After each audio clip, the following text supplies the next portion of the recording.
Martin Luther King Jr. was a remarkable man. He was a minister, he was a leader, he was a beacon of hope for many who were oppressed and marginalized. His voice resonated with the cries for justice and equality. As a minister, he preached not just from the pulpit but from the streets, where he led countless marches and protests. He fought for equality for all people.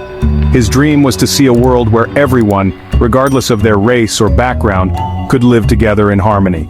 He envisioned a society where the content of one's character was more important than the color of their skin.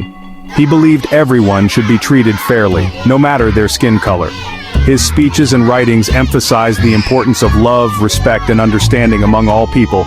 He often spoke about the interconnectedness of humanity and how injustice anywhere was a threat to justice everywhere. Martin wanted everyone to live in peace and harmony. He dreamed of a day when children of all races could play together without fear or prejudice.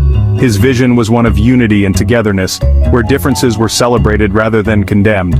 He taught that love and understanding were the keys to overcoming injustice.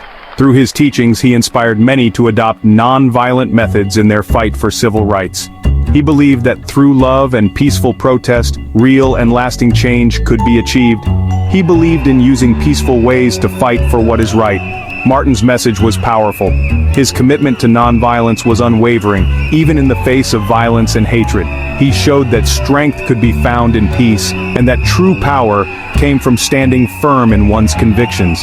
He inspired people all over America and the world.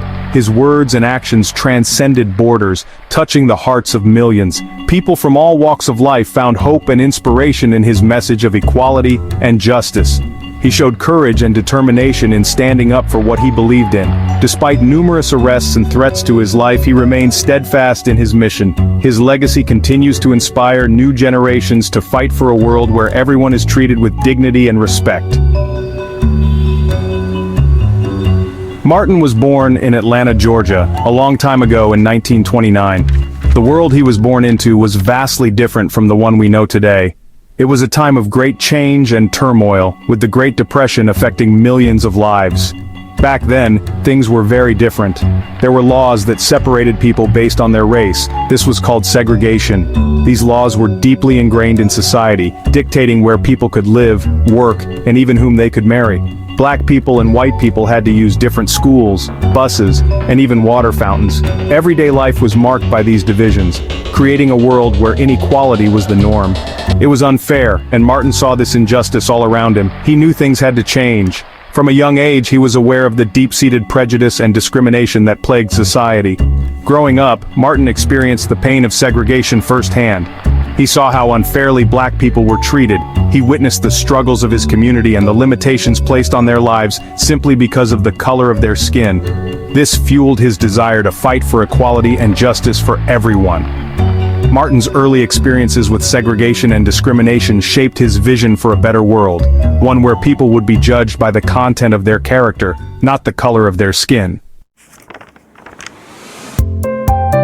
Martin was a very bright student. He went to college and then to seminary school, where he learned to be a minister like his father. He believed in God's love for all people. Martin learned about peaceful protests from Mahatma Gandhi. Gandhi fought for India's freedom without violence.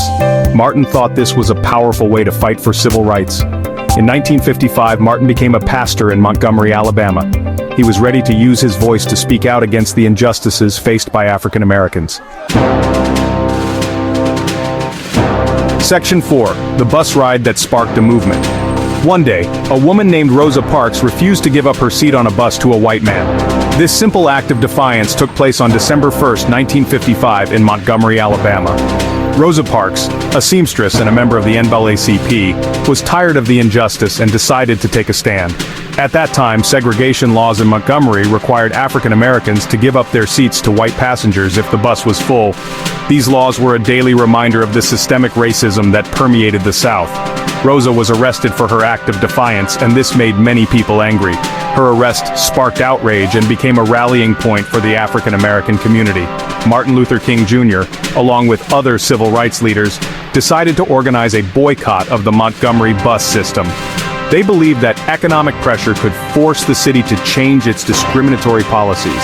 This meant that no African Americans would ride the buses until things changed. Instead, they walked, carpooled, or found other means of transportation, showing incredible solidarity and resilience. The boycott lasted for over a year, from December 5, 1955 to December 20, 1956. During this time, the buses remained largely empty, highlighting the economic impact of the protest.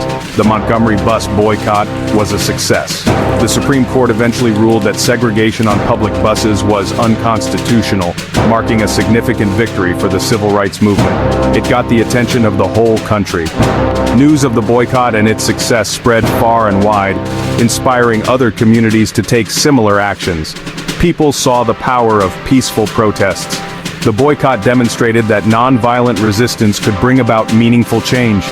It was a big step in the fight for civil rights. The courage and determination of Rosa Parks and the African American community in Montgomery set the stage for future civil rights actions and laid the groundwork for the broader movement that would follow. Section 5. A dream heard around the world. Martin became a national leader. He traveled all over, giving speeches and leading protests. He spoke about his dream of a world where everyone was equal. In 1963, he gave his most famous speech, "I Have a Dream," in Washington, D.C. Millions of people heard his powerful words on television. In 1964, President Lyndon B. Johnson signed the Civil Rights Act into law. This law made segregation illegal in America. It was a huge victory for Martin and the civil rights movement. Section 6. Remembering a legacy of courage. Sadly, in 1968, Martin Luther King Jr. was shot and killed. He was only 39 years old. The world mourned the loss of this great leader. Even though he is gone, his message of love and equality lives on. We celebrate his birthday every year as a national holiday. We remember his dream and continue to fight for a more just and equal world for everyone.